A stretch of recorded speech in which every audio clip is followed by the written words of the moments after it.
I awoke to scuffling sounds from the adjacent room, and instinctively I knew that what was left of Craig was attempting to stir itself. I had to dispose of it. There was no way for it to exist on what I had left of its brain, so I would have to decapitate it. I didn't know how I knew this. Instinct, or so it would seem. I went through the living area, stepping over Craig's sluggishly moving legs as I did. I went through the kitchen and out into the attached garage. I didn't know the time, but it was still dark. I flicked the light switch along the wall, and low yellow light illuminated a few tools along the walls. There was no axe, but there was a saw. It was one of the old-fashioned kind. Occasionally I'd seen them painted with rustic scenes in quaint fashion. It was long and thin, with a singular row of razor teeth. It would take a little elbow grease, but it would get the job done. I took it off the wall and held the grip in my hand to get the feel of the thing. Yes, I could do this. I turned to go back into the house and caught sight of my reflection in a broken mirror leaning against the wall. Its missing piece sat leaning askew against it, echoing my bloody image. I went to it and peered at my visage. To my surprise, my eyes had returned to their living color. Well, nearly. They were still a little faded, but even so. My skin even had a trace of color.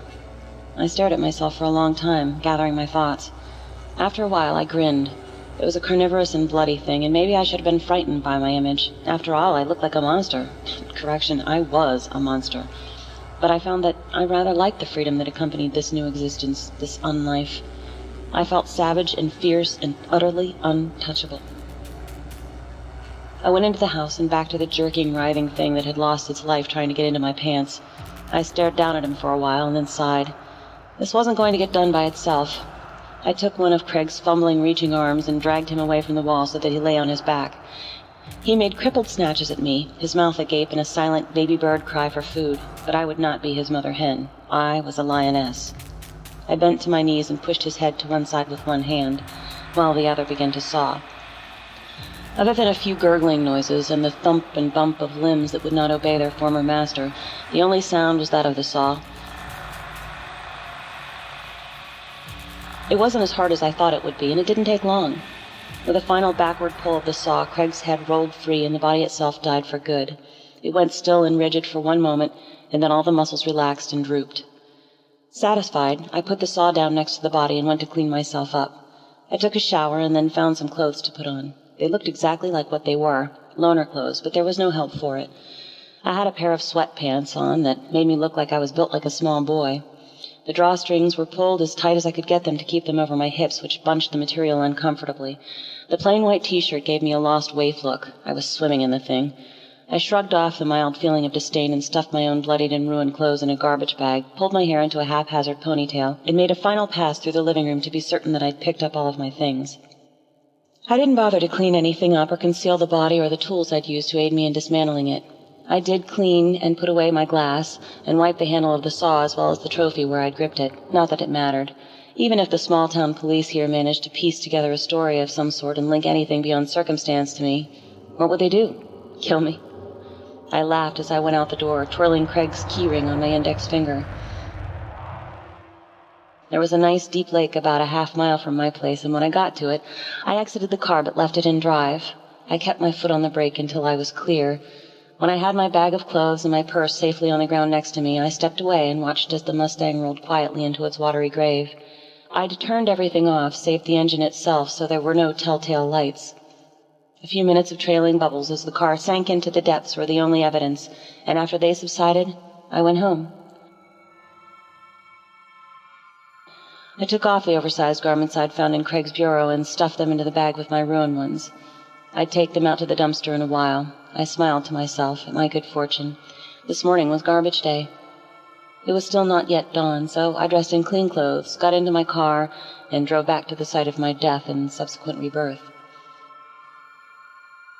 When I arrived, I drove to the place where I came back to myself. There were a few cars parked in sight, and as I scanned the area, I was mildly surprised to find that the puddles of congealed and now dried blood where I died had not been cleaned away. Maybe no one had recognized it for what it truly was. No matter, this was to my advantage. I parked where I had found my car the previous evening and turned the ignition off. I locked the doors and just sat there. I looked at the blood, at my blood, and I let my eyes come unfocused on the spot. I didn't breathe. There was no need. I let my body relax and I began to try to remember. A face began to take shape in my mind. A woman's face. She seemed at once familiar and strange. I knew she wasn't a friend of mine, not a relative, and not even an acquaintance. I had been self-employed for several years and worked from my home, so she was no one I worked with. And then it hit me. Her name was Patricia. I didn't know her last name, but that hardly mattered. I remembered the way she had looked from across the street when I'd come out of the restaurant with Matthew, the man I'd just begun seeing. Her face had twisted into an ugly mask of hatred and bitter jealousy when she'd seen my arm in his, and she'd approached us, hurling insults at me, calling me names, threatening me with virulent passion. She'd even tried to pry us apart, but Matthew had stepped in front of me to protect me. He'd gently but firmly taken the woman's hands off him and told her that there was nothing between them, that she needed to leave and to please stop harassing him. The brief conversation had ended with her pleading once more and tearfully, and Matthew's frustrated shout, "Stay out of my life!" We left her standing there, breast heaving with all her heartbreak and outrage, welling up like bile in the back of her throat. I felt sorry for her, but I was admittedly relieved to escape the razor-sharp gaze she had tossed my way. I'd asked Matthew about her when we were safely in the car, and he'd explained that she'd approached him on the internet in a chat for garden enthusiasts. She'd seemed nice, and after some time of talking back and forth, they'd agreed to meet. She turned out to be far less balanced than she'd seemed, and not at all what she'd told him. When he felt no physical or emotional connection to the woman, he'd broken it off with her, but Patricia had been delusional. She'd insisted that they were a couple, and that they would be together forever. It had been a difficult week following that.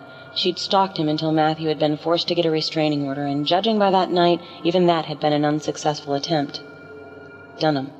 It came to me in a flash. Her name was Patricia Dunham. She wore the same twisted and vicious mask when she jammed her garden shears up in between my ribs, right here in the parking lot, I remembered. I was just reaching toward my pocket to retrieve my keys when I'd heard her voice close behind me. "I warn you, you bitch," she had hissed at me. I spun around then, and the pain had exploded in my body, suffusing all rational thought. I stared into her wide, brown, hateful eyes. I could see their whites all the way around her dark irises. They were full of mad, burning glee, devoid of logic, and if the worst hadn't already happened, I'd have been terrified. I remembered how the pain had begun to fade as I lost the strength in my legs and sank toward the ground. The last thing I felt was how hard the pavement felt beneath my buttocks when I slumped onto it. It was cold. I was cold. I remembered seeing her white tennis shoes splashed a garish red with my blood. She'd backed away a few paces, and then my vision had darkened.